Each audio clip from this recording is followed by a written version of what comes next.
प्रणाम नमस्ते। से प्रणाम शुरू प्रणाम प्रणाम प्रणाम से प्रणाम प्रणाम। शुरू करें। Okay, page number 231। अष्टादशः सर्गः। श्रीराम का कैकेयी से पिता के चिंतित होने का कारण पूछना और कैकेयी का कठोरता पूर्वक अपने मांगे हुए वरों का वृत्तांत बताकर श्रीराम को वनवास के लिए प्रेरित करना। महल में जाकर श्रीराम ने पिता को आज एक इसका चामर साहब का एक प्रश्न था कि 4 बार क्यों पढ़ना है किस स्क्रिप्चर को, लेकिन कोई भी स्क्रिप्चर को 4 बार पढ़ने का क्या मतलब है, ठीक है ना? तो 4 बार क्यों पढ़े? फर्स्ट अब बता दो ना, शुरू में 3 बार तो बताए थे, चौथी क्या था? 3 बार फर्स्ट था एज अ स्टोरी, सेकेंड उसका कर्म थ्योरी के एस्पेक्ट से, थर्ड फिलोसफी, उसका फिलोसफिकल मीनिंग क्या है, इम्प्लीकेशन क्या है मेरे लाइफ में, एंड देन फोर्थ एप्लीकेशन के लिए, उसका एप्लीकेशन फॉर माय लाइफ, वो फोर्थ वाला नहीं। क्यों करना चाहिए? लोग से क्यों करना चाहिए? सेंसे अभी भी जैसे कि हम लोग अभी फिलोसफिकल मीनिंग समझ भी आता है भी तो अभी हम लोग आपने जैसे समझा है दशरथ ईगो है, कैकेयी मन है, तो हम लोग समझ गए, बट वो समझना चाहिए बुद्धि के तरफ, इंटेलेक्ट तक ही रुक गया। उसके बाद ये दशरथ मैं हूँ, कैकेयी मेरा अंदर है और मेरे अंदर सारे काम क्रोध लोभ मोह सारे एक एक कैरेक्टर के हिसाब से बैठे हैं, वो नहीं समझ के हमको लगता है कि अरे ये तो कोई थर्ड पर्सन है, मैं हमेशा परफेक्ट होता हूँ। तो इसलिए फोर्थ स्टेज जो होता है कि applying the all this philosophical meaning in my life is very important. आपने एक बार बताया इसमें क्या है कि देखिए जब फर्स्ट टाइम जो पढ़ेंगे ना, first time who is reading? The mind is reading, okay, manas is reading, that's why reading from the emotional point of view, ठीक है ना? तो हम लोग रोते हैं, अरे राम जी देखो जंगल में जाएंगे, सीता जी जाएंगे, है कि नहीं? जंगल में आज राजा बनने वाले थे, तो हमको कभी दुख होता है, सुख होता है कि नहीं? तो जब राम जी राजा हो जाएंगे सुने तो बड़े खुश हो गया, जंगल जाएंगे तो दुखी हो जाते हैं, है कि नहीं? तो सीता जी किडनैप हो गए, तो ये सब क्या है कि इमोशनल पॉइंट ऑफ व्यू कौन पढ़ रहा है? मन पढ़ रहा है, अपना मनस, ठीक है ना? तो सेकेंड टाइम कौन पढ़ता है? हमारा बुद्धि है, it wants to try to understand the logic behind the story. यानी ये नहीं हुआ था, कारण इसीलिए हुआ था कि शायद देवता लोगों ने ये सब प्लान किए थे, इसीलिए उनको जाना पड़ा, ठीक है ना? हाँ सेंसे, ये कौन पढ़ रहा है? बुद्धि, इंटेलेक्ट, ठीक है ना? तो थर्ड टाइम कौन पढ़ता है? अहंकार। नहीं, अहंकार पढ़ता है। क्यों? ये सब मैं ही हूं तो हूं, ये तो राम क्या है? तो ये तो जो राम के बारे में बात करें, सब मेरे अंदर की है कि नहीं? Me and mind is connected to me and mind, ठीक है ना? अच्छा। तो चौथा बार जब पढ़ता है क्या है? चित्त पढ़ेगा, क्या? हार्ट पढ़ेगा, टू अंडरस्टैंड द रियलिटी, है कि असली में क्या है? It's called Brahmarshi point of view, है कि यू विल बी ए ब्रह्मर्षि, है कि ना? इतने आर्ट से समझ बात कोई बात को? अच्छा, ये सेंसे फिलोसॉफिकल एस्पेक्ट जैसे थर्ड स्टेज आप बताए थे, वो अहंकार समझने का कोशिश कर। अहंकार, क्योंकि इसमें कि भाई इस पढ़ने से मेरा क्या फायदा होता है? यस हमने तो व्हाट इज टू मी, कि every story has to connected to me. मैं नहीं रहूंगा तो ये ऐसा स्टोरी का क्या मतलब है कि नहीं? तो ये सारी जो स्टोरी पढ़ा है हमने, ये सब क्या है? मैंने ये मेरा ही मन है, ये मेरा ही चित्त है, मेरा ही ये हो है, तो मेरे अच्छा देन आई अंडरस्टैंड, है कि नहीं? आई अंडरस्टैंड फ्रॉम माई अहंकार पॉइंट ऑफ व्यू, समझ बात हो? हाँ सेंसे, अब चौथी बार पढ़ना है कि वो अहंकार को भी भूल जाएं, तब चित्त से पढ़ेंगे, चित्त से पढ़ेंगे, प्योर हार्ट से पढ़ने से ये क्या है कि ब्रह्मर्षि बन के पढ़ेंगे, है कि नहीं? चौथा बार जो है असली क्या पढ़ाना चाहते हैं, है कि नहीं? ये क्या है, ये असली क्या है कि बिना ये मन भी नहीं है, बुद्धि भी नहीं है कि नहीं? अहंकार भी नहीं है, तो प्योर पॉइंट ऑफ व्यू अपने उसको क्या है असली, है कि नहीं? तो ये ब्रह्मर्षि का पॉइंट ऑफ व्यू पढ़ते हैं आप, है कि नहीं? हृदय, है कि नहीं?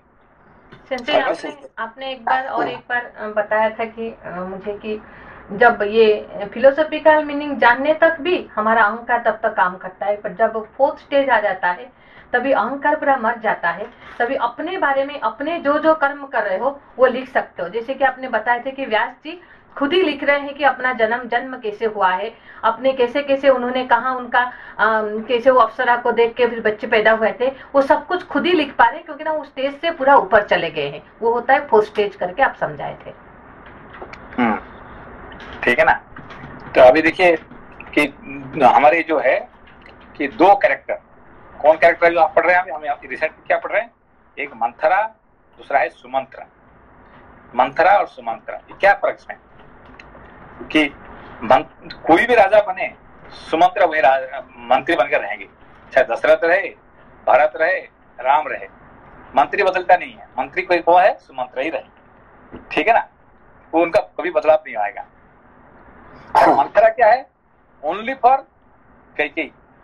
कैकेयी नहीं रहेगा तो अभी जितने सारे उन्होंने क्या प्लान की मंथरा का कि जल्दी भगाओ किसको, राम को, है कि नहीं, क्योंकि जो राम रहेंगे तो मेरा जिंदगी में कोई काम ही नहीं, मेरा खत्म हो जाएगा। ठीक नहीं, सुना तो? हाँ sensei, Manthara can only be Kaikeyi की दासी, हाँ, कैन नॉट बी कौशल्या और किसी की। हाँ, तो क्या होगा मंथरा का, लपा जी? सेंसे उसको शत्रुघ्न इसके मार मार के भगाएंगे। क्या करेंगे? मार मार के क्या करेंगे? सेंसे पूरा अयोध्या से निकाल देंगे उसको। अयोध्या से निकाल देंगे, कैपेसिटी है क्या? अयोध्या का निकालने की कैपेसिटी है उनका? क्या करेंगे? देखिए अभी हम लोग जितने पढ़ रहे हैं ये सब क्या, इसीलिए हम कंपेयर कर रहे थे ये शिव जी का, ठीक है ना, शिव जी का बारे में। तो शिव जी कामदेव को क्या करते हैं? शिव जी कामदेव को सेंसे भस्म कर दे, मतलब ये रूप नहीं देते, भस्म कर देते हैं। कामदेव भस्म कर देते, शिव जी का भस्म कर देते हैं क्या? भस्म मतलब सेंसे वो जैसे कि वो कामदेव है, सुनिए, वो कामदेव है, काम असुर नहीं है, राक्षस नहीं है, ये कामदेव है। ठीक है ना, उनका शरीर को भस्म कर देते हैं, मगर उसके बदले में वो सबके अंदर में भर देते हैं। ठीक है ना, उनका वो कामदेव को भस्म नहीं करते हैं, कामदेव का शरीर को भस्म कर देते हैं। तो शरीर को भस्म करने से क्या होगा कि कामदेव अभी शरीर में नहीं रहे। तो अभी यहाँ पे क्या होगा, मंथरा क्या होता है, जो काम इसको है शत्रुघ्न क्या करते हैं, सबके अंदर भर दिए। नहीं, उसका वहां से उसको, उसके बाद कोई कहानी उसका शत्रुघ्न के मिलने के बाद मंथरा का कहानी आता ही नहीं है। लास्ट वन है कि नहीं, लास्ट क्या है कि सबसे प्रॉब्लम क्रिएट की है कैकेयी के साथ, और दूसरा उसका पनिशमेंट कौन दिए हैं, शत्रुघ्न। उसके बाद उसका कहानी खत्म। उसका मतलब नहीं कि वो मर गई, है कि नहीं, वो मरी नहीं है, मगर उसका कहानी और कहीं आती नहीं, ऐसा नहीं है। ठीक है ना। चलिए, ये तक समझ नहीं, थैंक यू सेंसे। तो सुमंत्रा और मंथरा, ये दोनों का, तो सुमंत्र को कोई रोक नहीं पाता है, जहाँ उनका जहाँ मर्जी है जा सकते हैं, है कि नहीं। वो आते हैं तो राम जी का दरवाजा, उनको रुकने वाला कोई नहीं है, दशरथ की जगह कोई रोकने वाला नहीं है, कैकेयी की जगह पे रखने वाले कोई, वो जहाँ मर्जी वो जा सकते हैं। तो मंथरा को सिर्फ कैकेयी का दरवाजा ही खुला कोई है, और बाकी किसी का दरवाजा खुला नहीं। ठीक है ना। Thank you sensei. Sensei, Manthara मरी नहीं तो किया क्या, वो फिर से नहीं उठ पनप सकती है अगर उसे मारा नहीं है पूरी तरह तो? नहीं, मरा नहीं है मंथरा, नहीं मर गई। इसको शत्रुघ्न उसको मारते नहीं है, इसको क्या करते हैं, दंड देते हैं, है कि नहीं। तो उसको दंड देते हैं, उसको ऐसे मारते नहीं है। ठीक है ना। अच्छा, मतलब मन को तो द्वितीय चंद्रा बताए थे, सप्रेस करके जैसे शिव जी रखते हैं। हाँ। लेकिन मंथरा को मंथरा को क्या कहते हैं, वहां पे शरीर, मतलब उसका शरीर उसको ये नहीं रहता है कि नहीं। सबका अंदर में काम जो है कि वासना के हिसाब से वो सबका अंदर में रहती है, मगर वो बाहर में अभी तक जो उसको जो प्रकट नहीं होते हैं। ठीक है ना। जैसे हमारे अंदर अभी काम क्रोध लोभ वो मरा नहीं है, लेकिन अभी हम लोग पढ़ रहे हैं बोल के थोड़े टाइम के लिए वो शांत होके बैठा है। जैसे किताब बंद करेंगे और जूम ऑफ हो जाएगा, तभी सारे एक उठते जाएंगे। तो इसी हिसाब से जब तक हमारे पास शत्रुघ्न है कि राम है, लक्ष्मण है, तब तक मंथरा का जगह नहीं है। बस जैसे भरत मतलब कैकेयी के पास आ जाएगा तो मंथरा फिर जाग के उठेगा, यही क्या? ठीक है, चलिए। अष्टादशः सर्गः। श्रीराम का कैकेयी से पिता के चिंतित होने का कारण पूछना और कैकेयी का कठोरता पूर्वक अपने मांगे हुए वरों का वृत्तांत बताकर श्रीराम को वनवास के लिए प्रेरित करना। श्लोक संख्या 1। महल में जाकर श्री राम ने पिता को कैकेयी के साथ एक सुंदर आसन पर बैठा देखा। वे विषाद में डूबे हुए थे। उनका मुंह सूख गया था और वे बड़े दयनीय दिखाई देते थे। निकट पहुंचने पर श्री राम ने विनीत भाव से पहले अपने पिता के चरणों में प्रणाम किया। उसके बाद बड़ी सावधानी के साथ उन्होंने कैकेयी के चरणों में भी मस्तक झुकाया। उस समय दीन दशा में पड़े हुए राजा दशरथ एक बार राम ऐसा कहकर चुप हो गए। इससे आगे उनसे बोला नहीं गया। ऐसा उनके नेत्रों में आंसू भर आए, अतः वे श्री राम की ओर ना तो देख सके और ना उनसे कोई बात ही कर सके। राजा का वह अभूतपूर्व भयंकर रूप देखकर श्री राम को भी भय हो गया, मानो उन्होंने पैर से किसी सर्प को छू दिया हो। राजा की इंद्रियों में प्रसन्नता नहीं थी। वे शोक और संताप से दुर्बल हो रहे थे। बारंबार लंबी सांसें भरते थे तथा उनके चित्त में बड़ी व्यथा और व्याकुलता थी।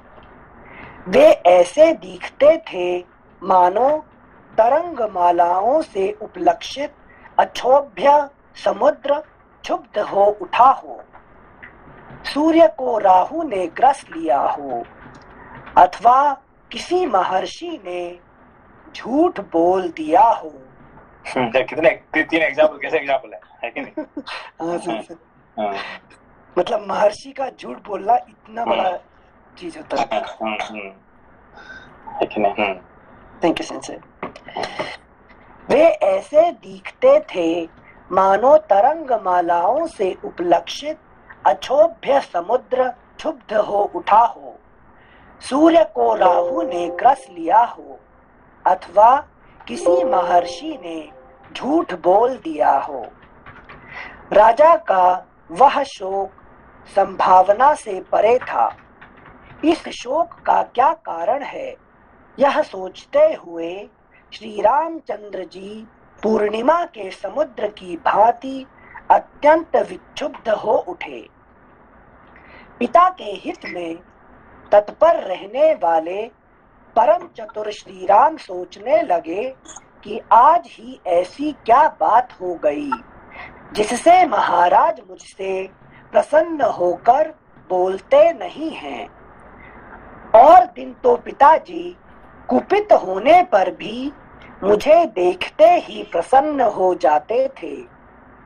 आज मेरी ओर दृष्टिपात करके इन्हें क्लेश क्यों हो रहा है? ये कितनी अच्छी बात है कि नहीं? जब कुपित होते थे पहले तो फिर मेरे देखे उनका कोप दूर हो जाता था, ठीक है ना, और आज मेरे दृष्टिपात भी नहीं करते। हाँ चिंता, आज दिख रहे हैं खुशी लेकिन देख भी नहीं रहे मुझे। बोलते आज ही ऐसी क्या बात हो गई जिससे महाराज मुझसे प्रसन्न होकर बोलते नहीं है। तो पूरा उल्टा हो रहा है जिनसे। जिनसे कैकेयी के साथ में इसलिए, या कैकेयी के साथ में होते ही नहीं थे? नहीं, कैकेयी के साथ रहने से, कैकेयी मतलब जब इमोशन के साथ रहते हैं ना, तो मनुष्य क्या करता है कि जैसे कि आप कोई पार्टी में है कि नहीं, पार्टी चल रहा है, उसमें कोई बात कर लिया कि भाई इसमें आप आज रामायण पढ़ना है ना, है कि, तो फिर क्या होगा? बड़ी बिजी विद पार्टी। उसको आज शाम को रामायण पढ़ेंगे ना आज, तो सबके सामने बोल दिया तो कैसे लगेगा? अरे यार ये क्या, ये बात करने का अभी क्या है कि नहीं? ये तो दादी माँ के पास पढ़े थे हमने, ऑलरेडी खत्म हो चुका है। बचपन में दादी माँ के पास पढ़े थे, अब यहाँ पे ये पिछले लोगों के सामने ये रामायण की बात क्या बात कर रहे हैं, है कि नहीं? Thank you Sanjay. श्लोक संख्या 9। और दिन तो पिताजी कुपित होने पर भी मुझे देखते ही प्रसन्न हो जाते थे। आज मेरी ओर दृष्टिपात करके इन्हें क्लेश क्यों हो रहा है? यह सब सोचकर श्री राम दीन से हो गए, शोक से कातर हो उठे। विषाद के कारण उनके मुख की कांति फीकी पड़ गई। वे कैकेयी को प्रणाम करके उसी से पूछने लगे। Next page 232।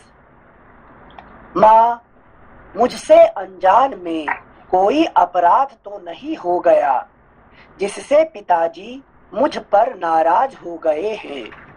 तुम यह बात मुझे बताओ और तुम ही इन्हें मना दो। ये तो सदा मुझे प्यार करते थे, आज इनका मन अप्रसन्न क्यों हो गया? देखता हूँ ये आज मुझसे बोलते तक नहीं हैं। इनके मुख पर विषाद छा रहा है और ये अत्यंत दुखी हो रहे हैं। कोई शारीरिक व्याधि जनित संताप अथवा मानसिक अभिताप चिंता तो इन्हें पीड़ित नहीं कर रहा है, क्योंकि मनुष्य को सदा सुख ही सुख मिले ऐसा सुयोग प्रायः दुर्लभ होता है। प्रियदर्शन कुमार भरत, महाबली शत्रुघ्न अथवा मेरी माताओं का तो कोई अमंगल नहीं हुआ है। महाराज को असंतुष्ट करके अथवा इनकी आज्ञा न मानकर इन्हें कुपित कर देने पर मैं 2 घड़ी भी जीवित रहना नहीं चाहूंगा। मनुष्य जिसके कारण इस जगत में इसका अर्थ क्या निकला? जिनसे महाराज को संतुष्ट करके अथवा इनकी आज्ञा ना मानकर इन्हें कुपित कर देने पर मैं 2 घड़ी भी जीवित रहना नहीं चाहूंगा। जैसे मतलब राम जी तो सब जानते हैं ना कि होने क्या वाला है, तो महाराज को इनडायरेक्टली बता रहे हैं कि मैं आपकी आज्ञा पालन करके वन में जरूर जाऊंगा, तो एक्सपेक्ट मत करो कि मैं अपोज करूंगा। नहीं, इसका फिलोसॉफिकली देखिए, फिलोसॉफिकली क्या निकलता है? दशरथ हुए ईगो, राम हुए मोक्ष या ज्ञान। तो ज्ञान ईगो की बात ना मानकर 2 घड़ी भी रुकेगा नहीं। हाँ, महाराज को संतुष्ट करके अथवा इनकी आज्ञा ना मानकर इन्हें कुपित कर देने पर मैं 2 घड़ी भी। अच्छा, ये सेंस है, कोशिश करते हैं sense. The knowledge will get established in me only after crossing the hurdle of ego. मतलब जब हम नॉलेज को क्रॉस, यहाँ पे जो है ना, हाँ, जब ज्ञान आता है कि नहीं, तो फिर मनुष्य क्या होता है? आनंद से भर जाता है, ठीक है ना।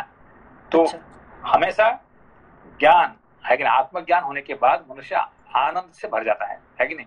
तो हर घड़ी घड़ी में आनंद से ही भरता है कि नहीं, सच्चित आनंद हो जाता है, ठीक है ना। तो अच्छा, तो उसका आनंद कौन अनुभव करता है? अहंकार और चित्त। हाँ, चित्त हाँ, ये अहंकार, लेकिन ये अहंकार ही क्या करता है कि आनंद से जब भर जाता है तो फिर वो आत्मा हो जाता है, ठीक है ना। तो अभी तक अहंकार आनंद भोगता था, क्यों? कि मेरे पास इतने पैसा है, मेरा घर है, मेरा गाड़ी है, मेरा बंगला है, मेरा पास ये है, तो ये छोटे छोटे चीज के लिए वो आनंद भोगता था, ठीक है ना। तो अभी मोक्ष प्राप्ति करने के बाद, ज्ञान प्राप्ति करने के बाद वो अहंकार क्या होता है? अच्छा, अहंकार आत्मा हो जाता है, अपना आत्मा हो जाता है, फिर क्या कि आनंद से भरपूर हो जाता है। और मैं एनलाइटमेंट मेरा हो गया, मैं ज्ञान प्राप्ति कर लिया और मैं दुखी हूँ, ये हो सकता है कि? इम्पॉसिबल, नहीं होगा, है कि नहीं। तो यहाँ पे मैं 2 घड़ी में जिंदा मैं रह नहीं सकता। ये जब है कि नहीं, अहंकार दुखी हो जाए, ये मेरे लिए संभव नहीं है। उसका मतलब मोक्ष और दुखी ये कभी संभव नहीं है, एक घड़ी के लिए भी संभव नहीं है। Yes sensei, thank you sensei. हाँ, और हमेशा और दुखी क्यों होता है अहंकार? क्योंकि आनंद नहीं। ये ना तो रानियों लोगों ने, 3 रानियों ने किसने दुख दिया, ना उसका बच्चा ने दुख दिया, है कि नहीं। तो पहले उन्होंने क्या किया, ये सब इन लोगों ने कहीं कोई उसको दुख देते हैं, क्यों? वो हमेशा सुखी होना चाहता है, इनके साथ वो सारे उनको दुखी देते हैं उसको, है कि नहीं। कोई सुख नहीं देता है। सुख देने वाले अकेला कौन है? ये इसीलिए कह कि जब भी मैं आता हूँ मुझे देख के ही तो दुखी राजा हमेशा सुखी हो जाते थे मुझे देखने से ही, ठीक है ना। अच्छा, मतलब संजय पहले जो राम जी ने कहा कि जब भी मैं पहले आता था वो दुखी होते तो तुरंत आनंद हो जाता था। हाँ, कितने भी उनका क्रोध रहे, कितने भी क्रोध है, मुझे देख के उनका क्रोध दूर हो जाता है, मुझे देखने से दुख दूर हो जाता है। और आज क्या हो रहा है, ये नहीं हो रहा है कि नहीं। Okay okay, thank you Sanjay. Sanjay यहाँ पर एक चीज थोड़ा और बता दीजिए। पहले जब आते ही देखते ही उन्हें आनंद हो जाता था, जबकि श्लोक संख्या 15 में बता रहे हैं कि मतलब ज्ञान का आधार हो गया है और मोक्ष मुझे मिल गया है, उसके बाद ईगो आत्मा बन जाता है, ईगो का एग्जिस्टेंस नहीं रहता। अभी दोबारा पढ़िए, दोबारा पढ़िए। यस संजय। महाराज को असंतुष्ट करके अथवा इनकी आज्ञा ना मानकर इन्हें कुपित कर देने पर मैं 2 घड़ी भी जीवित रहना नहीं चाहूंगा। ठीक है ना। तो यहाँ पे क्या होता है कि उनको आज्ञा ना मान के, है कि नहीं। तो बेसिकली अहंकार क्या चाहता है, सारे मेरा आज्ञा माने, है कि नहीं। मेरा सारे बच्चे, मेरा रानियां, मेरा मंत्री, मेरा देशवासी सारे मेरा आज्ञा माने, ये होता है अहंकार का स्टैंड होता है। स्टैंड, हाँ। Everybody has to obey me, otherwise my life has no meaning. ये अहंकार का बात है। सब माने तो उसका सम्मान मिलेगा, सम्मान मिलने से वो खुश है कि नहीं। अभी तक खुशी क्या है कि देखो इस देश में मैं राजा बना हूं, मेरा बात सब लोग सुनते हैं, मेरे पास मेरा ऐसे ये, तो वो हैप्पी है छोटे छोटे चीज के लिए। मगर मोक्ष होने के बाद क्या होता है कि हैप्पी विदाउट अनकंडीशनल हैप्पीनेस, ठीक है ना। Yes Sanjay, thank you Sanjay. श्लोक संख्या 15। महाराज को असंतुष्ट करके अथवा इनकी आज्ञा ना मानकर इन्हें कुपित कर देने पर मैं 2 घड़ी भी जीवित रहना नहीं चाहूंगा। मनुष्य जिसके कारण इस जगत में अपना प्रादुर्भाव जन्म देखता है, उस प्रत्यक्ष देवता पिता के जीते जी वह उसके अनुकूल बर्ताव क्यों ना करेगा। मनुष्य जिसके कारण इस जगत में अपना प्रादुर्भाव जन्म देखता है, उस प्रत्यक्ष देवता पिता के जीते जी वह उसके अनुकूल बर्ताव क्यों ना करेगा। कहीं तुमने तो अभिमान या रोष के कारण मेरे पिताजी से कोई कठोर बात नहीं कह डाली, जिससे इनका मन दुखी हो गया है। देवी, मैं सच्ची बात पूछता हूँ, बताओ किस कारण से महाराज के मन में आज इतना विकार संताप है। इनकी ऐसी अवस्था तो पहले कभी नहीं देखी गई थी। महात्मा श्री राम के इस प्रकार पूछने पर अत्यंत निर्लज्ज कैकेयी बड़ी ढिठाई के साथ अपने मतलब की बात इस प्रकार बोली। राम, महाराज कुपित नहीं हैं और न इन्हें कोई कष्ट ही हुआ है। इनके मन में कोई बात है जिसे तुम्हारे डर से ये कह नहीं पा रहे हैं। तुम इनके प्रिय हो, तुम इनके प्रिय हो। तुमसे कोई अप्रिय बात कहने के लिए इनकी जबान नहीं खुलती, किंतु इन्होंने जिस कार्य के लिए मेरे सामने प्रतिज्ञा की है उसका तुम्हें अवश्य पालन करना चाहिए। इन्होंने पहले तो मेरा सत्कार करते हुए मुझे मुंह मांगा वरदान दे दिया और अब ये दूसरे गंवार मनुष्यों की भांति उसके लिए पश्चाताप करते हैं। संजय, एक बार श्लोक संख्या 21 का थोड़ा अर्थ समझने की इच्छा है। तो तुम इनके प्रिय हो, तुमसे कोई अप्रिय बात कहने के लिए इनकी जुबान नहीं खुलती, किंतु इन्होंने जिस कार्य के लिए मेरे सामने प्रतिज्ञा की है उसका तुम्हें अवश्य पालन करना चाहिए। जिन्होंने जो मेरे सामने प्रतिज्ञा किए हैं ये राजा है कि तुम उनका पालन करना चाहिए, है कि नहीं, क्योंकि ये बात तुम्हारे लिए है, ठीक है ना। अच्छा, जैसे मतलब उस कॉन्टेक्स्ट में पूछ रहे थे, जैसे तुम इनके प्रिय हो, मतलब मुझे मालूम है अहंकार वृत्ति में ज्ञान मेरा प्रिय है, फिर भी मन मुझे संकल्प के लिए बाध्य कर सकता है वचन में बांध के, मतलब कर रहा है। अभी क्या कहते हैं, अभी आपके लिए प्रिय कौन है? ज्ञान है, नॉलेज। लेकिन आपके लिए प्रिय क्या है? ज्ञान, हम मोक्ष। बस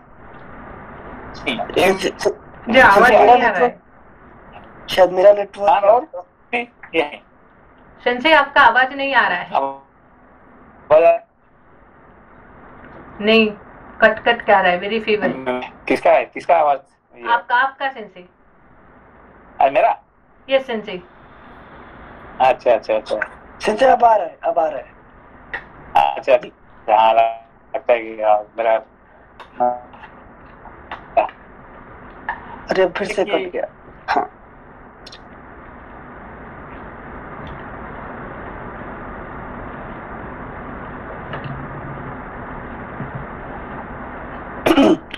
श्लोक संख्या 20, जब तक फिर से आते हैं तब तक 20 से पढ़ लेते हैं एक बार।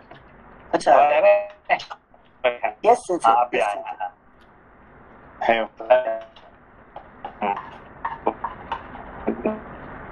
इनसे फिर कट रहा है।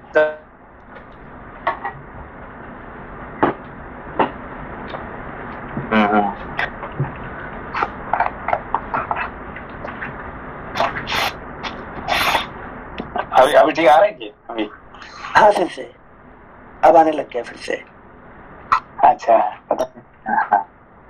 श्लोक संख्या 21 वाला पूछ रहे थे फिर से। तुम इनके प्रिय हो, वो वाला बता रहे थे टॉपिक। तो सबसे प्रिय हमारी जिंदगी में कौन है? सीधे मोक्ष। आपके जिंदगी में मोक्ष है, ज्ञान है, चेतन है, ये सबसे मोक्ष है, ये मुख्य है हमारी जिंदगी में, है कि नहीं? वो भी आप क्या कर रहे हैं जिंदगी भर? क्या कर रहे हैं?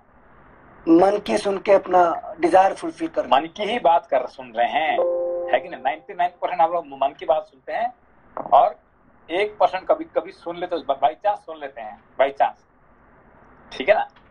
99% हम लोग सुनते हैं, अपना मन की बात सुनते हैं, ठीक? कभी भी हम, है कि नहीं, ये हम जो है कि नहीं, राम की बात कभी नहीं सुनते हैं। ये सबकी एक ही कहानी है, लेकिन राम को पूजा करते हैं और राम की बात कभी सुनते नहीं है, ठीक है ना। Thank you Sanjay. Yes Sanjay. श्लोक संख्या 22। इन्होंने पहले तो मेरा सत्कार करते हुए मुझे मुंह मांगा वरदान दे दिया और अब ये दूसरे गंवार मनुष्यों की भांति उसके लिए पश्चाताप करते हैं। ये प्रजानाथ पहले मैं दूंगा ऐसी प्रतिज्ञा करके मुझे वर दे चुके हैं और अब उसके निवारण के लिए व्यर्थ प्रयत्न कर रहे हैं। पानी निकल जाने पर उसे रोकने के लिए बांधने की निरर्थक चेष्टा करते हैं। राम, सत्य ही धर्म की जड़ है, यह सत्पुरुषों का भी निश्चय है। कहीं ऐसा ना हो कि ये महाराज तुम्हारे कारण मुझ पर कुपित होकर अपने उस सत्य को ही छोड़ बैठें। जैसे भी इनके सत्य का पालन हो वैसा तुम्हें करना चाहिए।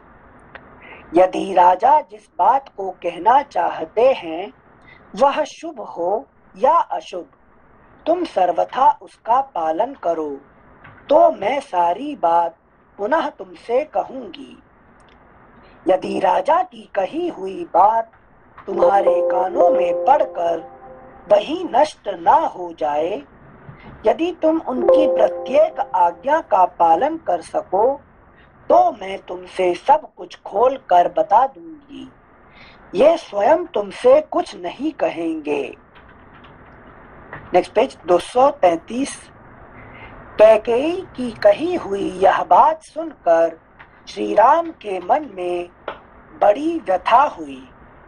उन्होंने राजा के समीप ही देवी कैकेयी से इस प्रकार कहा, अहो धिक्कार है देवी, तुम्हें मेरे प्रति ऐसी बात मुंह से नहीं निकालनी चाहिए। मैं महाराज के कहने से आग में भी कूद सकता हूँ, तीव्र विष का भी भक्षण कर सकता हूँ और समुद्र में भी गिर सकता हूँ। महाराज मेरे गुरु, पिता और हितैषी हैं। मैं उनकी आज्ञा पाकर क्या नहीं कर सकता। इसलिए देवी, राजा को जो अभीष्ट है वह बात मुझे बताओ। मैं प्रतिज्ञा करता हूँ उसे पूर्ण करूँगा। राम दो तरह की बात नहीं करता है। श्री राम सरल स्वभाव से युक्त और सत्यवादी थे। उनकी बात सुनकर अनार्या कैकेयी ने अत्यंत दारुण वचन कहना आरंभ किया। रघुनंदन, पहले की बात है, देवासुर संग्राम में तुम्हारे पिता शत्रुओं के बाणों से बिंध गए थे। उस महासमर में मैंने इनकी रक्षा की थी। उससे प्रसन्न होकर इन्होंने मुझे 2 वर दिए थे। राघव उन्हीं में से एक वर के द्वारा तो मैंने महाराज से यह याचना की है कि भरत का राज्याभिषेक हो, और दूसरा वर यह मांगा है कि तुम्हें आज ही दंडकारण्य में भेज दिया जाए। तो आज ही देखा ना क्या तुरंत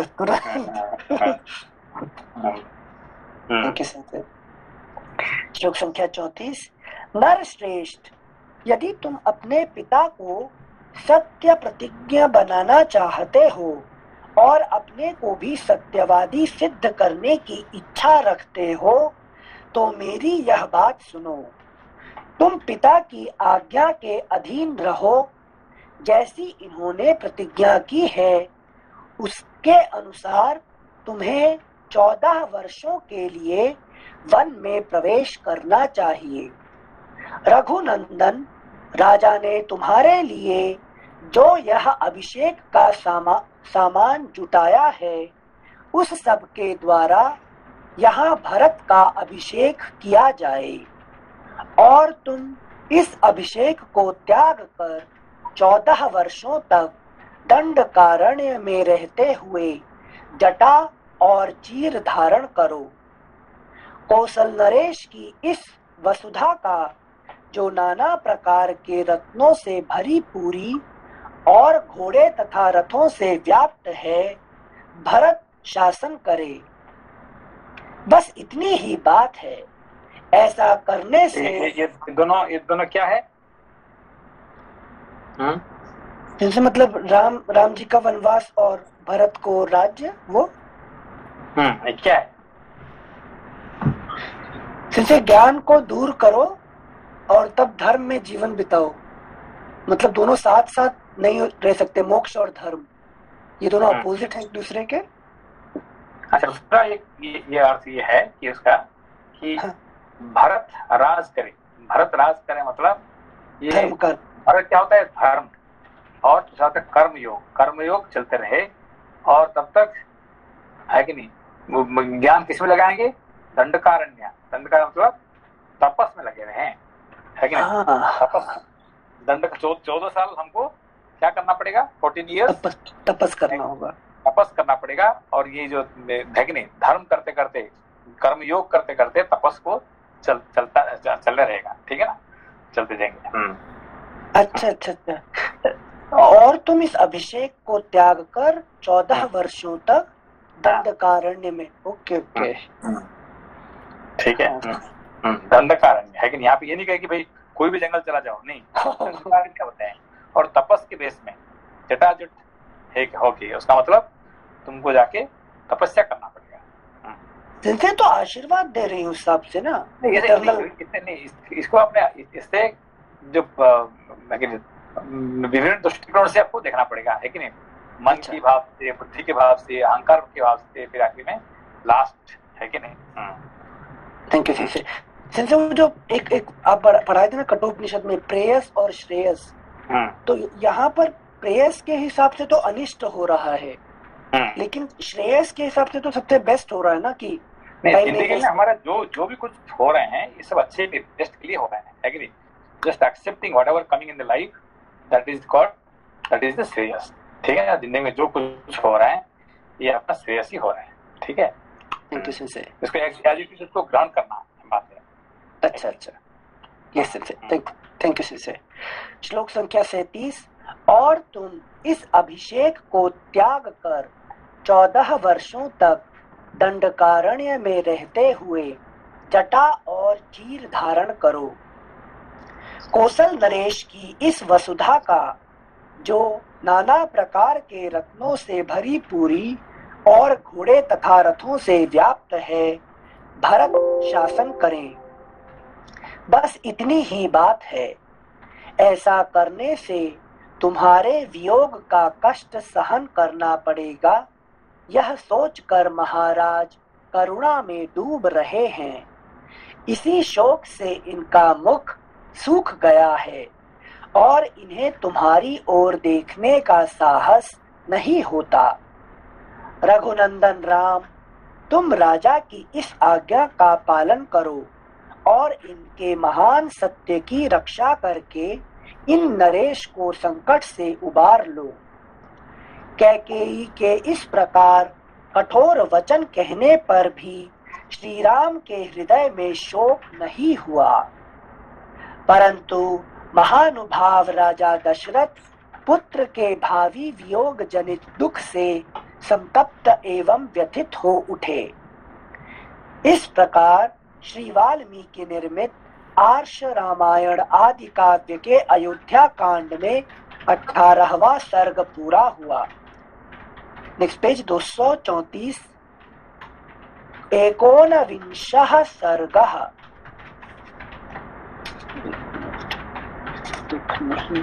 हाँ, 19 सर्गः।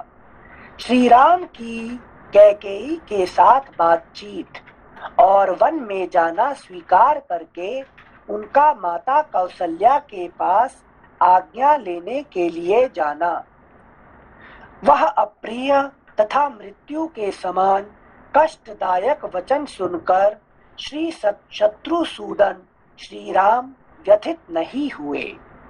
उन्होंने कैकेयी से इस प्रकार कहा, माँ, बहुत अच्छा, ऐसा ही हो। मैं महाराज की प्रतिज्ञा का पालन करने के लिए जटा और चीर धारण करके वन में रहने के निमित्त अवश्य यहाँ से चला जाऊंगा, परंतु मैं यह जानना चाहता हूँ कि आज दुर्जय तथा शत्रुओं का दमन करने वाले महाराज मुझसे पहले की तरह प्रसन्नता पूर्वक बोलते क्यों नहीं हैं। देवी, मैं तुम्हारे सामने ऐसी बात पूछ रहा हूँ, इसलिए तुम्हें क्रोध नहीं करना चाहिए। निश्चय चीर और जटा धारण करके मैं वन को चला जाऊंगा, तुम प्रसन्न रहो। राजा मेरे हितैषी, गुरु, पिता और कृतज्ञ हैं। इनकी आज्ञा होने पर मैं इनका कौन सा ऐसा प्रिय कार्य है जिसे निशंक होकर ना कर सकूं। किंतु मेरे मन को एक ही हार्दिक दुख अधिक जला रहा है कि स्वयं महाराज ने मुझसे भरत के अभिषेक की बात नहीं कही। मैं केवल तुम्हारे कहने से भी अपने भाई भरत के लिए इस राज्य को, सीता को, प्यारे प्राणों को तथा सारी संपत्ति को भी प्रसन्नता पूर्वक स्वयं ही दे सकता हूँ। यहाँ पे सुमंत्र का और इसका राम का दोनों का बातचीत देखिए। सुमंत्र ने क्या बोले कि भाई तुम क्यों खोल रहे हैं, मुंह खोल रहे हैं, है कि तुम्हारा आज्ञा मैं थोड़ी पालन करने वाला हूँ। राजा कहेंगे तो मैं पालन करूंगा, नहीं तो मैं तुम्हारे बात नहीं सुनने वाला नहीं हूँ, सीधा मना कर देंगे। राम जी क्या कह रहे हैं, तो राम तुम जो भी कह रहे हैं पिताजी के सामने कहे, उसका मतलब पिताजी का सम्मत है तो मैं पालन कर लूंगा, है कि नहीं। और चुप बैठे तो मौने सम्मति लक्षणम, है कि नहीं। मौन रहने से उसका सम्मति का है कि ये उसका आप हाँ करते हैं, उसका मतलब मौन रहते रहने के मतलब किसी भी कारण से, ठीक है ना। तो वो मौन है और तुम उसको बोलते जा रहे हैं, उसका मतलब उसमें उनका सम्मति है, इसीलिए मैं पालन करने के तैयार हूँ, है कि नहीं। Thank you sensei. Sumantra nullify करते हैं और ये ज्ञान मान लेते हैं, मोक्ष मान लेते हैं। मंत्र जो है, जो नियम है वो जो है, भाई तुम्हारा दास नहीं हूँ मैं, है कि नहीं, मैं राजा का दास हूँ। Thank you sensei. बोलिए मनीला जी। सेंसे नमस्ते। सेंसे नमस्ते। सेंसे सुमंत्र का मतलब है जो सबको अच्छा मंत्र बताते हैं और क्या दिल से जुड़ते हैं। हाँ, जो मंत्र सबको मंत्र बताते हैं वही सुमंत्र है, ठीक है ना। तो राजा जब देखिए मंत्री, वो किसका मंत्री थे, दशरथ जी का। दशरथ जी का मंत्री भी थे, भरत का भी मंत्री रहे, फिर राम जी को भी मंत्री बनने वाले हैं, है कि नहीं। राजा कोई भी हो मंत्री नहीं बदलते हैं, है कि नहीं, राजा बदलते जाएंगे। राजा दशरथ थे, उसके बाद भरत होंगे, फिर राम जी होंगे, मगर सभी लोगों ने इनको मंत्री पद को रखा है कि नहीं। अच्छा। यही स्पेशलिटी है कि नहीं।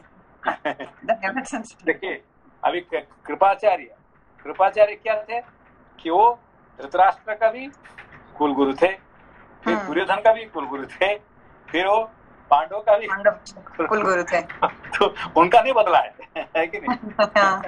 उनका पद नहीं बदला है, बट सब बदल गए बाकी सब बदल गए, ठीक है ना। समझ में। धन्यवाद सेंसे। Thank you sensei. श्लोक संख्या 7। मैं केवल तुम्हारे कहने से भी अपने भाई भरत के लिए इस राज्य को, सीता को, प्यारे प्राणों को तथा सारी संपत्ति को भी प्रसन्नता पूर्वक स्वयं ही दे सकता हूँ। सेंसे इसका तात्पर्य एक बार समझा दीजिए ना। मतलब मन कहेगा तो मैं सब कुछ दे दूंगा, अगर मैं मोक्ष मन कहेगा नहीं है। यहाँ पे अभी वहाँ पे मैं क्या समझा था आपको उस टाइम पे कि यहाँ पे कह रहे हैं, क्या कह रहे हैं कि तुम जंगल जाओ, ठीक है, तुम दंडकारण्य जाओ और भरत यहाँ पे राजा बनेंगे, ठीक है ना। तो उन्होंने क्या किया, उनके ठीक है, कोई बात नहीं है। तो क्यों कोई बात नहीं है भाई, उसका मतलब है कि यहाँ पे धर्म, राजा कर्मयोग चलते रहेगा और ज्ञान लगा देंगे किसके लिए, तपस करने के लिए। ये किसका भावना है, ये राम जी का भावना है, ठीक है ना। हाँ। समझे बात को। तो अच्छा भरत, ये हाँ, राम ज्ञान होने के कारण से, विवेक होने के कारण से जो सामने आ रहा है ये सबको वो accept as it is accept कर रहे है कि नहीं। इसमें कोई लॉजिक नहीं है, बस जो आ रहा है just take it for positive sense, बस इतनी ही बात है। Got it. Yes sir, okay.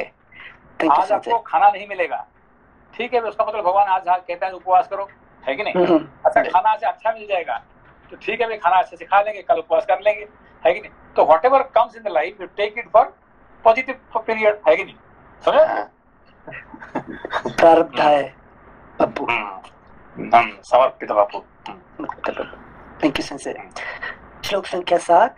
मैं केवल तुम्हारे कहने से भी अपने भाई भरत के लिए इस राज्य को, सीता को, प्यारे प्राणों को तथा सारी संपत्ति को भी प्रसन्नता पूर्वक स्वयं ही दे सकता हूँ। फिर यदि स्वयं महाराज मेरे पिताजी आज्ञा दे और वह भी तुम्हारा प्रिय कार्य करने के लिए, तो मैं प्रतिज्ञा पालन करते हुए उस कार्य को क्यों नहीं करूँगा। तुम मेरी ओर से विश्वास दिलाकर इन लज्जाशील महाराज को आश्वासन दो। ये पृथ्वीनाथ पृथ्वी की ओर दृष्टि किए धीरे धीरे आंसू क्यों बहा रहे हैं। आज ही महाराज की आज्ञा से दूत शीघ्रगामी घोड़ों पर सवार होकर भरत को मामा के यहाँ से बुलाने के लिए चले जाएं। मैं अभी पिता की बात पर कोई विचार न करके 14 वर्षों तक वन में रहने के लिए तुरंत दंडकारण्य को चला ही जाता हूँ। श्री राम की वह बात सुनकर कैकेयी बहुत प्रसन्न हुई। उसे विश्वास हो गया कि ये वन को चले जाएंगे। अतः श्री राम को जल्दी जाने की प्रेरणा देती हुई वह बोली, तुम ठीक कहते हो, ऐसा ही होना चाहिए। भरत को मामा के यहाँ से बुला लाने के लिए दूत लोग शीघ्रगामी घोड़ों पर सवार होकर अवश्य जाएंगे, परंतु राम, तुम वन में जाने के लिए स्वयं ही उत्सुक जान पड़ते हो, अतः तुम्हारा विलंब करना मैं ठीक नहीं समझती। जितना शीघ्र संभव हो तुम्हें यहाँ से वन को चल देना चाहिए। नरश्रेष्ठ राजा इस चीज में देर नहीं करना चाहिए, है कि नहीं? हाँ। कोई भी ऐसे कर्म में कभी देर नहीं करना चाहिए। जब भी आपने सोच लिया फटाफट कर लो। नहीं, पॉजिटिव सेंस में बोल रहे हैं कि ये जो भी हो रहा है, हाँ। इसमें सब आपको you have to take it positive. जिंदगी में जो कुछ हो रहा है इसमें क्या है, इसको पॉजिटिव ही, भगवान के ही आदेश है, ठीक है ना? आप समझ बात को? हाँ, मतलब उसमें ज्यादा मंथन मत करो कि ऐसा क्यों हुआ है कि नहीं, है? समझ बात को? हाँ सेंसे। हाँ, अभी देखिए कल की बात है। कल हमारा हमेशा रथ यात्रा होता था, है कि नहीं? हाँ। रथ यात्रा होता है तथा सडनली किसी का दिमाग में आया कि रथ यात्रा नहीं करके वहां पे एक पेड़ ये करेंगे, क्या कहते हैं, पेड़ बोएंगे, क्या कहते हैं, वहां पे रोपण वृक्षारोपण करेंगे, ठीक है ना? हाँ। तो मैं कहा ठीक, कोई बात नहीं है। फिर उन्होंने कहा नहीं, वृक्षारोपण तक करेंगे, आप वृक्ष का पूजा करेंगे, है कि नहीं? हाँ। हमें कहा आप वृक्ष का पूजा करेंगे। उन्होंने क्यों पूजा करने को बोला है कि पूजा करने वाले तो हमको जरूर जाना पड़ेगा, नहीं तो हम नहीं जाएंगे, जानते थे। पूजा का नाम कर मना नहीं कर सकते, तो फिर हमें कहा भाई ये ऐसा क्यों हो रहा है, हमें क्यों बुला रहे हैं ये हमने, तो फिर भगवान का क्या आदेश मिला हमको? अरे भाई देखो, अभी तक आपने, है कि नहीं, 12-13 साल तक आप कौन सा वृक्ष का, है कि नहीं, लकड़ी को पूजा करते थे? क्या कौन सा? मरा हुआ लकड़ी को। जो हमारे भगवान जगन्नाथ जी होते हैं ना, वो लकड़ी है कि नहीं? तो कौन सा लकड़ी? सूखी लकड़ी को पूजा करते थे। और आज आपको चांस मिल रहा है कौन सा? तो जिंदा लकड़ी को पूजा करने के लिए, है कि नहीं? जो जिंदा है कि नहीं? तो आप उसको ये करना नहीं पड़ेगा, क्या है, उसको प्राण संचार करना नहीं पड़ेगा, प्राण प्रतिष्ठा नहीं चाहिए, है कि नहीं?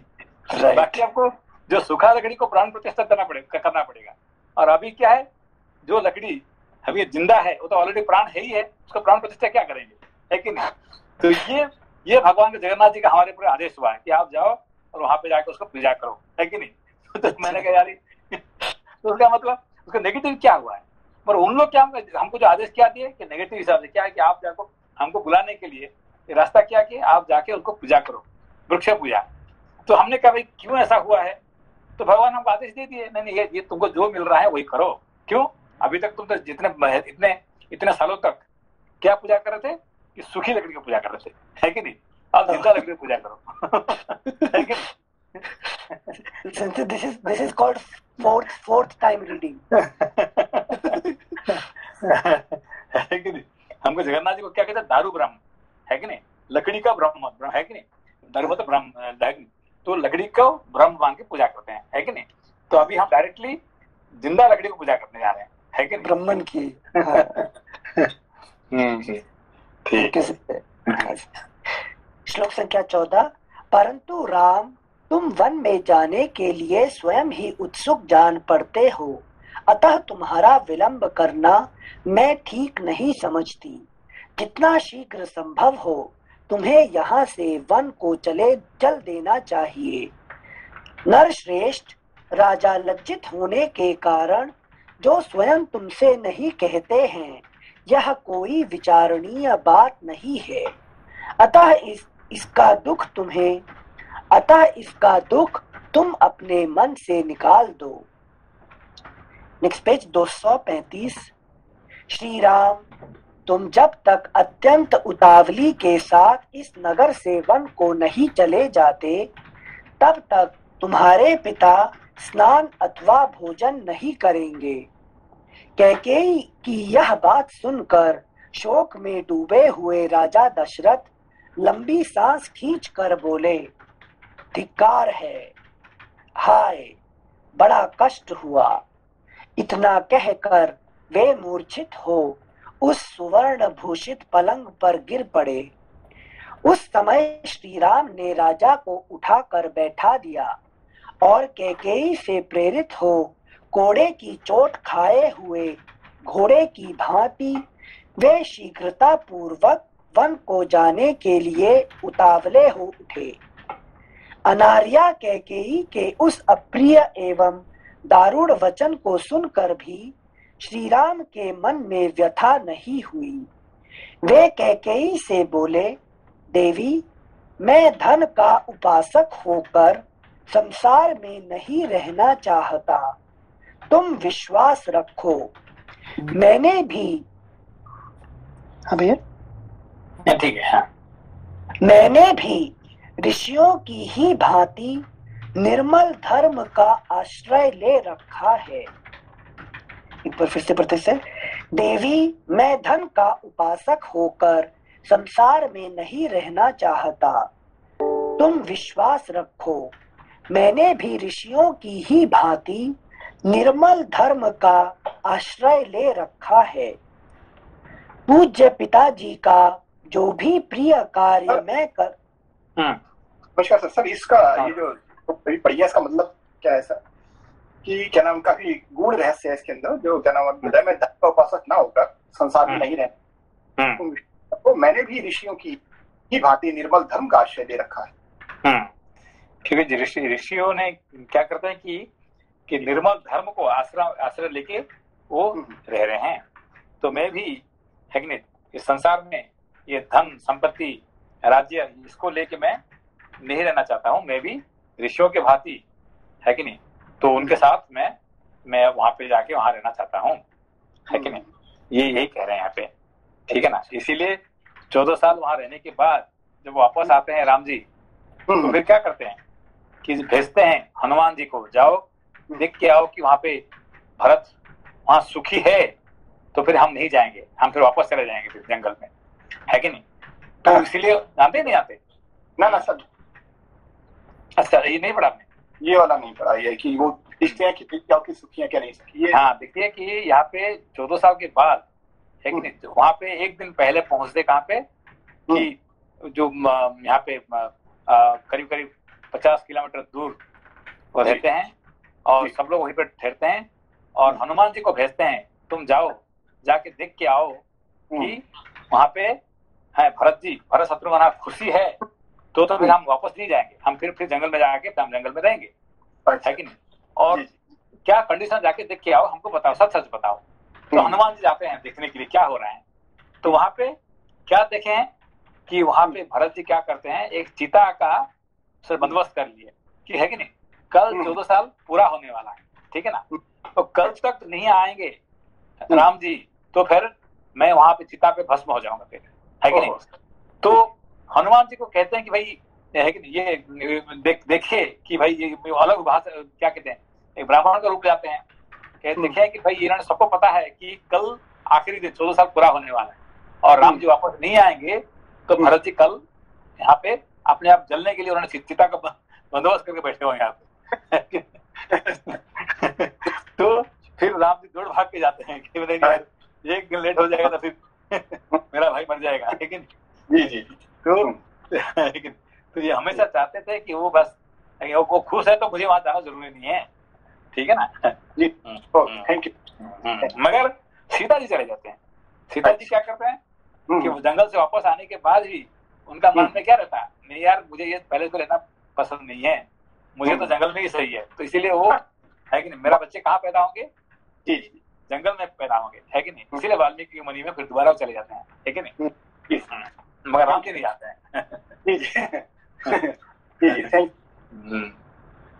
Thank you sensor. श्लोक संख्या 20। देवी, मैं धन का उपासक होकर संसार में नहीं रहना चाहता। तुम विश्वास रखो, मैंने भी ऋषियों की ही भांति निर्मल धर्म का आश्रय ले रखा है। पूज्य पिताजी का जो भी प्रिय कार्य मैं कर सकता हूँ, उसे प्राण देकर भी करूँगा। तुम उसे सर्वथा मेरे द्वारा हुआ ही समझो। पिता की सेवा अथवा उनकी आज्ञा का पालन करना जैसा महत्वपूर्ण धर्म है, उससे बढ़कर संसार में दूसरा कोई धर्माचरण नहीं है। देखिए सीता जी क्यों चले गए जंगल में फिर दोबारा, अनिल जी? संजय, क्योंकि जब राम जी वापस पहुंचे थे तब वो राजा के राजपाट कार्य में लग जाएंगे और वो अपने बच्चों को नहीं चाहते थे कि वैसे एनवायरनमेंट में पैदा हो। नहीं, वो राम जी का नहीं है, ये सीता जी का, ये राम जी का बात नहीं था, है कि नहीं? ये सीता जी की इच्छा था कि मुझे वो पैलेस में नहीं रहना है कि नहीं? लोग जितने वहां पे आप जो प्रशंसा कर रहे हैं, जो कर रहे हैं, सब किसी लिए? पैसे के लिए। सुबह उठ के लोग गाना गाएंगे, राजा महान है, ये है, वो है, सब, है कि नहीं? वो किसी लिए है कि ये सब पैसे के लिए, नाम के लिए, है कि नहीं? मगर जंगल में सब सत्य, जो ऋषि महर्षि है, पशु पक्षी, ये सब क्या सत्य का आश्रय लेके सब है कि नहीं? तो मैं वहीं रहना चाहता हूँ, मैं जंगल में ही मुझे अच्छा लगता है कि ऋषि महर्षि है कि इनके साथ रहना चाहता हूँ मैं।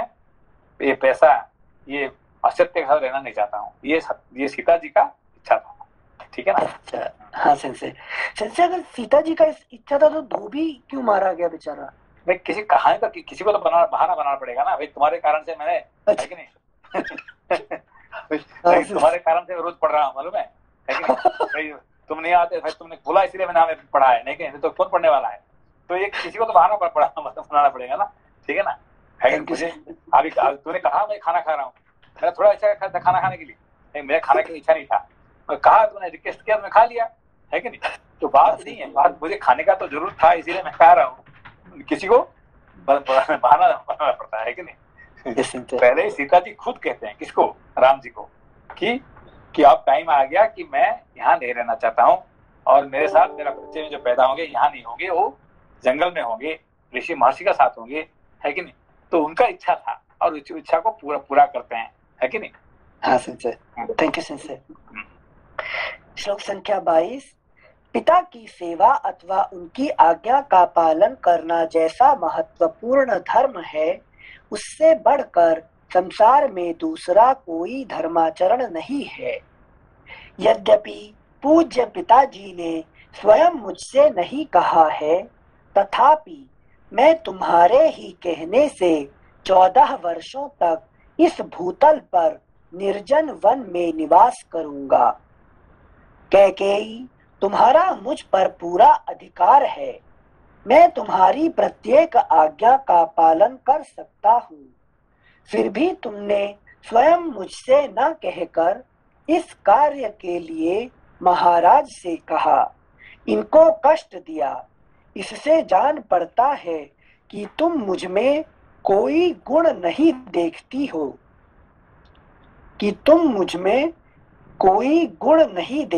हो, ये बात तुम कहा होता तो मैं कर लेता था फिर, है कि नहीं? तूने इनको राजा को क्यों दुख दिया, है कि नहीं? हाँ, मुझे क्या देते? हाँ, मुझे कह देते, मैं कर लेता था, है कि नहीं? Thank you sense.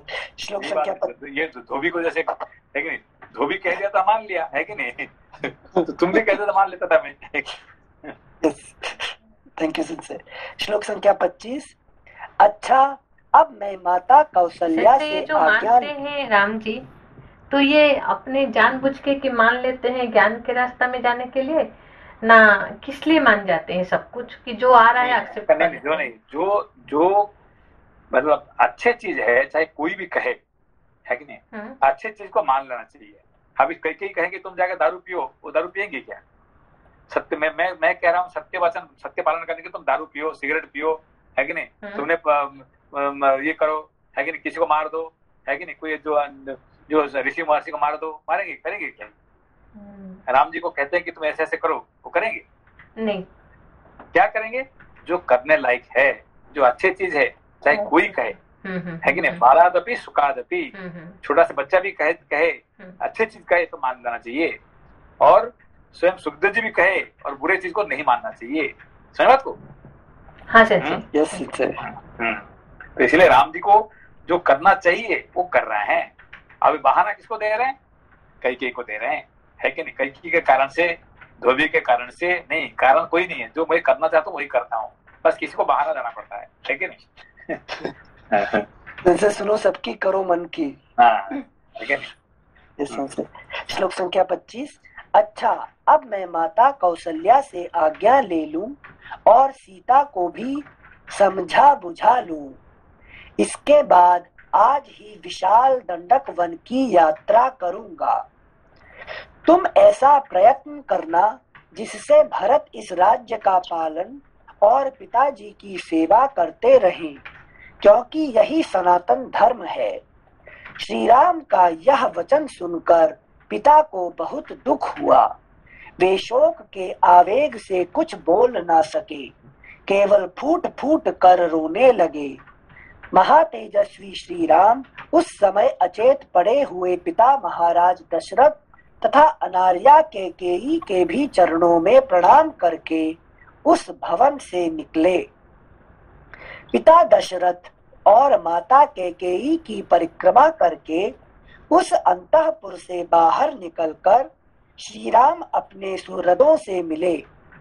सुमित्रा का आनंद बढ़ाने वाले लक्ष्मण उस अन्याय को देखकर अत्यंत कुपित हो उठे थे, तथापि दोनों नेत्रों में आंसू भरकर वे चुपचाप श्री रामचंद्र जी के पीछे पीछे चले गए। श्री रामचंद्र जी के मन में अब वन जाने की आकांक्षा का उदय हो गया था। अतः अभिषेक के लिए एकत्र की हुई सामग्रियों की प्रदक्षिणा करते हुए वे धीरे धीरे आगे बढ़ गए। उनकी ओर उन्होंने दृष्टिपात नहीं किया। श्री राम अविनाशी कांति से युक्त थे, इसलिए उस समय राज्य का न मिलना उन लोक कमनीय श्री राम की महती शोभा में कोई अंतर न डाल सका। जैसे चंद्रमा का क्षीण होना, नेक्स्ट पेज 236, जैसे चंद्रमा का क्षीण होना उसकी सहज शोभा का अपकर्ष नहीं कर पाता है, जैसे चंद्रमा का क्षीण होना उसकी सहज शोभा का अपकर्ष नहीं कर पाता है। वे वन में जाने को उत्सुक थे और सारी पृथ्वी का राज्य छोड़ रहे थे, फिर भी उनके चित्त में सर्वलोकातीत जीवन मुक्त महात्मा की भांति कोई विकार नहीं देखा गया।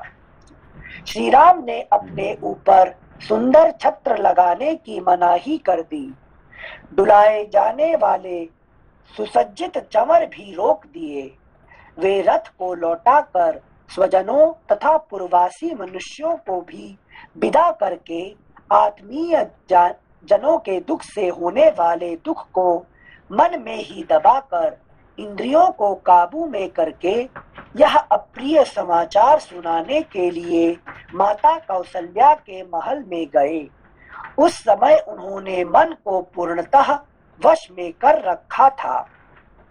जो शोभाशाली मनुष्य सदा सत्यवादी श्रीमान राम के निकट रहा करते थे, उन्होंने भी उनके मुख पर कोई विकार नहीं देखा। मन को वश में रखने वाले महाबाहु श्री राम ने अपनी स्वाभाविक प्रसन्नता उसी तरह नहीं छोड़ी थी जैसे शरद काल का उद्दीप्त किरणों वाला चंद्रमा अपने सहज तेज का परित्याग नहीं करता है। महायशस्वी धर्मात्मा श्री राम मधुर वाणी से सब लोगों का सम्मान करते हुए अपनी माता के समीप गए। उस समय गुणों से श्री राम की ही समानता करने वाले महापराक्रमी भ्राता सुमित्रा कुमार लक्ष्मण भी अपने मानसिक दुख को मन में ही धारण किए हुए श्री राम के पीछे पीछे गए।